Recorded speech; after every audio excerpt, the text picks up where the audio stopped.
अस्सलाम वालेकुम दोस्तों, इंडिया अकेडमी में आपको दोबारा वेलकम करता हूं।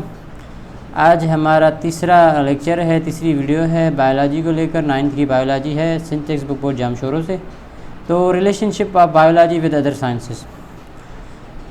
हाँ, तो biology is a multi dimensional subject है जो कि लिंक करता है बाकी साइंसेस के साथ। उसके अलावा क्या है, the movement of animals follow the laws of motion in physics. जैसे कि मूवमेंट एनिमल्स की जो है वो क्या करती है, लॉज ऑफ मोशंस जो फिज़िक्स के हैं उनको फॉलो करती है। और biology is a consider the interdisciplinary science which is related with other sciences. Some of these are mention below, कुछ नीचे हैं जिनमें बायोफिज़िक्स है।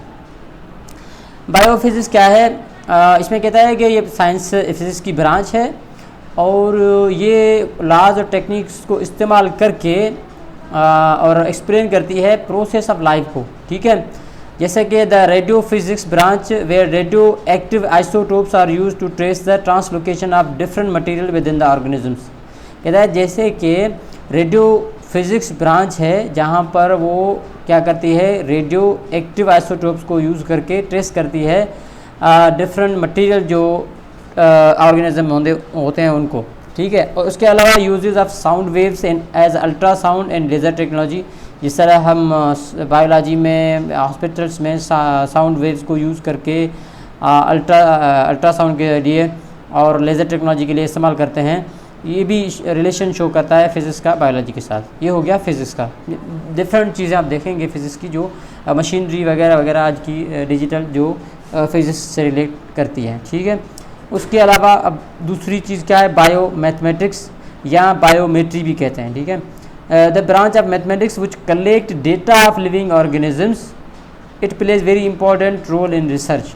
कहता है जो डेटा कलेक्ट करना जो होता है ना, वो जानदारों के बारे में, वो मैथमेटिक्स की ब्रांच है और ये भी बहुत इंपॉर्टेंट रोल जो है वो अदा करती है रिसर्च में भी। ठीक है, अब आते हैं biochemistry. Biochemistry it is a branch of biology which deals with the study of molecules. जहाँ मॉलिक्यूल्स की स्टडी की बात आए वहाँ केमिस्ट्री। ठीक है, बायोकेमिस्ट्री इस्तेमाल होती है from living which form living organisms are cell and required authentic knowledge about biology in chemistry to explain the synthesis of biomolecules and function of different molecules in our body of an organisms.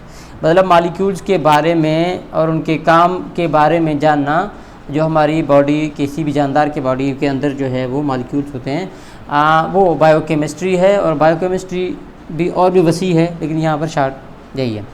अच्छा, उसके अलावा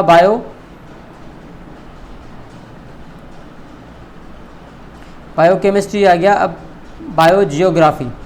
ठीक है, it deals with the distribution of different living organisms in different geographical regions of the world. ये किससे वास्ता रखती है कि डिस्ट्रीब्यूट करते हैं ना, कि फ़लाँ जानदार, फ़लाँ जानवर, फ़लाँ दरख्त, फ़लाँ चीज़ें वहाँ पर रहती हैं, उस एरिया में रहती हैं, फ़लाँ वहाँ पर दुनिया के इस कोने में रहती हैं। तो उसी हिसाब से, उसी मौसम के हिसाब से, इलाके के हिसाब से हम जो डिस्ट्रीब्यूट करते हैं वो सारी बायोजियोग्राफी में ही होती है। Many living organisms are restricted to particular geographical region due to environmental condition.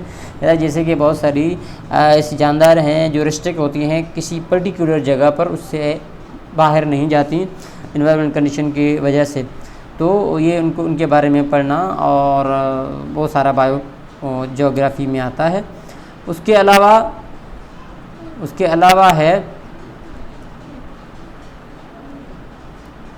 आखिरी जो है बायो इकोनॉमिक्स। ठीक है जी,